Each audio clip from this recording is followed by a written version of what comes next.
द्वापर युग में श्री कृष्ण के रूप का एक बहरूपिया राजा हुआ करता था, जिसका नाम पौंड्रक वासुदेव था, जो कि करुष देश का राजा था। वो स्वयं को वासुदेव श्री कृष्ण का रूप समझता था। पौंड्रक शक्तिशाली राजा तो था, लेकिन साथ में बड़ा ही मूर्ख भी था। भगवान श्री कृष्ण की तरह दिखने के लिए वह चतुर्भुज रूप बनाकर हाथों में नकली सुदर्शन चक्र, बांसुरी, शंख, सिर पर मोर मुकुट, कोस्तोमणि और साथ ही पीले वस्त्र धारण करता था। श्री कृष्ण की तरह वेशभूषा बनाकर वो प्रजा को ये यकीन दिलाना चाहता था कि वही असली श्री कृष्ण है। पौंड्रक की तरह ही उसके दरबार में उसके 2 दूत थे, जिनमें से एक वीरभद्र नाम का दूत स्वयं को बलराम, जबकि एक द्वीत नाम का वानर खुद को हनुमान होने की घोषणा करता है। मैं ही असली वासुदेव, जो इस धरा को सारे पापों से मुक्त करने के लिए अवतरित हुआ है। पौंड्रक जो चाहता है वो उसे पाकर ही रहता है। पौंड्रक ने जो एक बार सपना देख लिया वही उसका संकल्प है। महाराज, आप क्यों खुद को राजा पौंड्रक कहते हैं? अरे, आप तो वासुदेव श्री कृष्ण हैं। इनका कहना बिल्कुल ठीक है महाराज, मैं इनकी बात से पूरी तरह सहमत हूं। अगर वानर मेरे हनुमान हैं, तो आप मेरे बलराम भैया हैं। आपने जो ये श्री कृष्ण का रूप धारण किया है, आपके उस रूप से किसी को कोई आपत्ति नहीं है, किंतु मुझे आपत्ति है।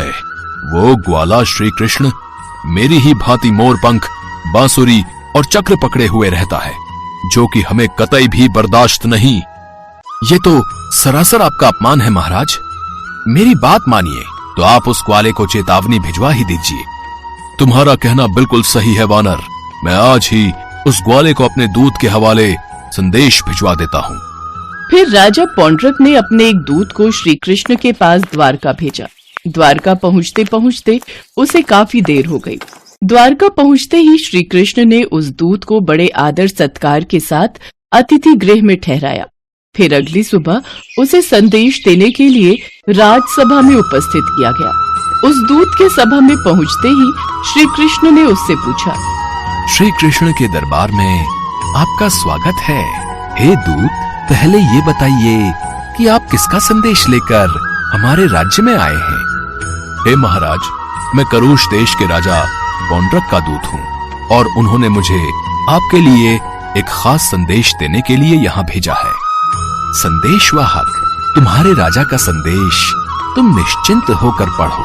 तुम्हारी सुरक्षा की जिम्मेदारी हमारी है। बताइए, आपके महाराज की क्या इच्छा है? धन्यवाद महाराज, अब मैं निश्चिंत होकर ये संदेश पढ़ सकता हूँ। हे महाराज, इस संदेश में जितने भी शब्द हैं वो सब राजा पौंड्रक के हैं, उनमें से एक भी शब्द मेरा नहीं है। संदेश में कुछ इस प्रकार लिखा है कि मैं राजा पौंड्रक, मेरा नाम वासुदेव श्री कृष्ण है, मैं ही असली कृष्ण हूँ, जबकि तुम बनावटी हो। इस पृथ्वी पर एकमात्र मैं ही श्री कृष्ण हूँ, दूसरा कोई नहीं है। प्राणियों पर कृपा करने हेतु एकमात्र मैंने ही जन्म लिया है। तुम तो केवल एक ग्वाला हो, जो बचपन में लोगों के घरों से माखन चुरा कर खाया करते थे। तुमने जो वासुदेव श्री कृष्ण का पाखंड रच रखा है, यदुवंशी, तुमने मूर्खतापूर्ण मेरे चिन्ह धारण कर रखे हैं। उन्हें छोड़कर मेरी शरण में आ जाओ। साथ ही जो मेरा चक्र तुमने चुरा रखा है, उसे मुझे लौटा दो। मैं आशा करता हूँ कि तुम्हें मेरी बात स्वीकार है, अन्यथा अपनी मृत्यु के लिए तैयार हो जाओ। दूत, अपनी मर्यादा में रहो, अन्यथा तुम्हारी मृत्यु हमारे हाथों तो निश्चित है। शांत सेनापति, शांत। दूत, तुम अपने राजा से जाकर कह देना कि मैं सुदर्शन चक्र और ये चिन्ह यूं ही नहीं छोड़ूंगा, और ना ही मैं तुमसे युद्ध करने से डरता हूँ। पहली बार इसे तुम्हारी भूल समझकर मैं तुम्हें माफ कर देता हूँ, लेकिन अगली बार अगर ऐसा हुआ तो फिर इसका अंजाम भुगतने के लिए तैयार रहना। राजा पौंड्रक की चेतावनी को श्री कृष्ण गंभीरता से नहीं लेते, परंतु श्री कृष्ण की प्रजा इस चेतावनी को गंभीरता से लेने लगी। साथ ही राजा पौंड्रक के लिए प्रजा के मन में बेहद गुस्सा पनपने लगा। दूत ने जाकर श्री कृष्ण का जवाब पौंड्रक को सुनाया। पौंड्रक ने गुस्से में कहा, उस ग्वाले की इतनी हिम्मत कि उसने मेरे आदेश को मानने से इनकार कर दिया और मुझे मृत्यु की धमकी दी। मुझे लगता है कि अब वक्त आ गया है महाराज कि हमें द्वारका पर हमला कर देना चाहिए। नहीं, उससे पहले हमें उस ग्वाले का सर नीचे करना होगा। बड़ा घमंड है ना उसे अपने आप पर। लेकिन आप ऐसा कैसे करेंगे? इसके लिए मैं खुद को विष्णु अवतार घोषित करूंगा। साथ ही हर घर में अपनी मूर्ति रखवाकर उसकी पूजा करने को कहूंगा, और जो भी ऐसा करने से इनकार करे उसको सीधा मृत्यु दंड दिया जाए। जाओ, अब चारों ओर मेरे इस आदेश को फैला दो। पौंड्रक का ये आदेश वीरभद्र और वानर ने चारों ओर फैला दिया। साथ ही वो पौंड्रक के भगवान होने की घोषणा करने लगे। फिर वो सभी प्रजा को विवश करने लगे कि वो पौंड्रक को ही अपना भगवान माने, और जो भी ऐसा करने से इनकार करता उस पर वो कोड़े बरसाते। राजा पौंड्रक के अत्याचारों से परेशान होकर प्रजा भगवान को याद करने लगी। साथ ही पौंड्रक के अत्याचारों ने पृथ्वी पर त्राही त्राही मचा दी। सभी तरफ हाहाकार मच गया। मासूम इंसानों की लाशों के ढेर लग गए। द्वीप वानर और वीरभद्र इसे अपनी जीत समझने लगे, लेकिन देवलोक के देवताओं से ये दृश्य देखा नहीं गया। उधर पृथ्वी देवी अपनी रक्षा के लिए श्री कृष्ण के पास पहुंच गईं। हे भगवान, आपके रहते इस पृथ्वी पर इतने अत्याचार, सभी ओर नरसंहार हो रहा है। कुछ कीजिए प्रभु, हमें उस अत्याचारी से बचाइए प्रभु।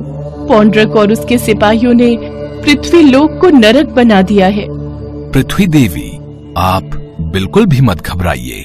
मैं अवश्य आपकी सहायता करूंगा और इस पौंड्रक को जल्द से जल्द नरक द्वार दिखाऊंगा। मैं सदा आपकी आभारी रहूंगी। श्री कृष्ण से आश्वासन मिलते ही पृथ्वी देवी अंतर्ध्यान हो गई। उधर पौंड्रक अपनी पूजा करवाने के लिए सभी मंदिरों में से मूर्तियां हटवाकर अपनी मूर्तियां लगवाने लगा। उसकी मूर्खता का उत्तर देने के लिए श्री कृष्ण ने युद्ध करने की ठानी और वो अपनी सेना के साथ युद्ध के लिए निकल पड़े।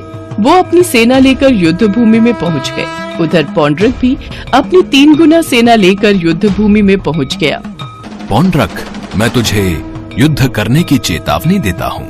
आज मैं तेरा भगवान बनने का सपना चूर चूर कर दूंगा।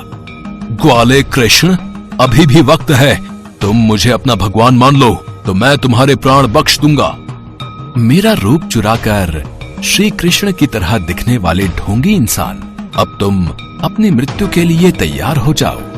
इसके बाद पौंड्रक और श्री कृष्ण दोनों एक दूसरे पर प्रहार करने लगे। द्वीप वानर और वीरभद्र मिलकर श्री कृष्ण की सेना का विनाश करने लगे। अपनी सेना पर आक्रमण होता देख श्री कृष्ण अपने सुदर्शन चक्र से कहते हैं, सुदर्शन चक्र, जाओ और इस वानर और वीरभद्र का विनाश कर दो। श्री कृष्ण के हाथों से वह सुदर्शन निकलकर सीधा वानर और वीरभद्र का गला चीरते हुए निकल गया। अपने सेनापतियों का खात्मा देख पौंड्रक गुस्से में आ जाता है और कहता है, ग्वाले कृष्ण, तूने मेरे साथियों को मारकर अच्छा नहीं किया। अब मेरे सुदर्शन से अगली मृत्यु तेरी निश्चित है पौंड्रक।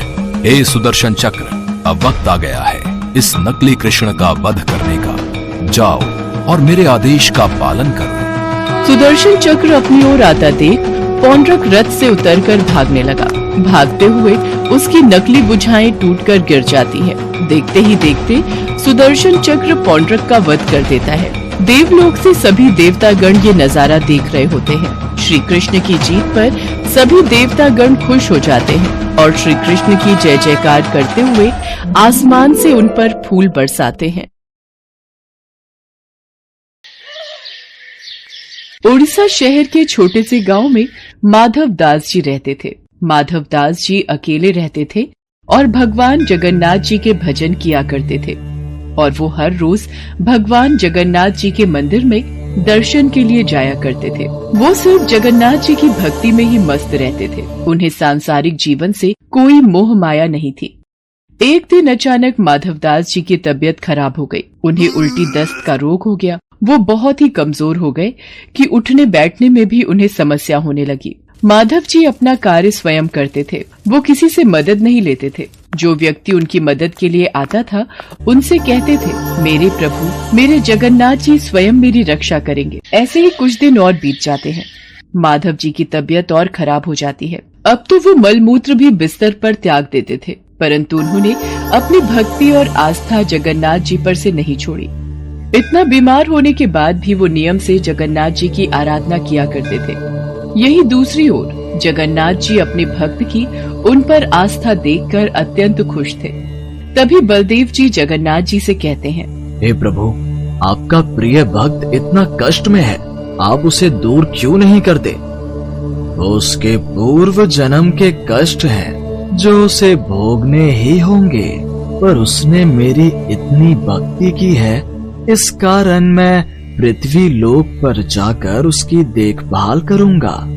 तब स्वयं जगन्नाथ जी सेवक के रूप में माधव जी के पास उनकी सेवा करने के लिए जाते हैं। वो माधव जी की बहुत सेवा करते हैं और उनके गंदे वस्त्र भी भगवान जगन्नाथ जी अपने हाथों से स्वयं साफ किया करते थे और उन्हें स्नान भी कराया करते थे।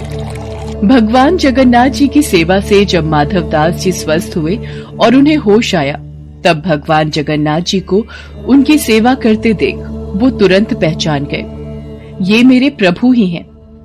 देखो माधव, मुझसे भक्तों का कष्ट सहा नहीं जाता, इसी कारण मैं तुम्हारी सेवा करने के लिए स्वयं आया हूँ। और जो पूर्व जन्म के कष्ट तुम्हारे भाग्य में लिखे हुए हैं, वो तो तुम्हें भोगने ही पड़ेंगे। अगर उस कष्ट को इस जन्म में नहीं भोगोगे, तो तुम्हें फिर से एक और जन्म लेकर कष्ट भोगना पड़ेगा। मैं नहीं चाहता था कि मेरे भक्त को उसके पूर्व जन्म के कष्टों के कारण अगला जन्म फिर लेना पड़े। इसलिए माधव, मैंने तुम्हारी सेवा की।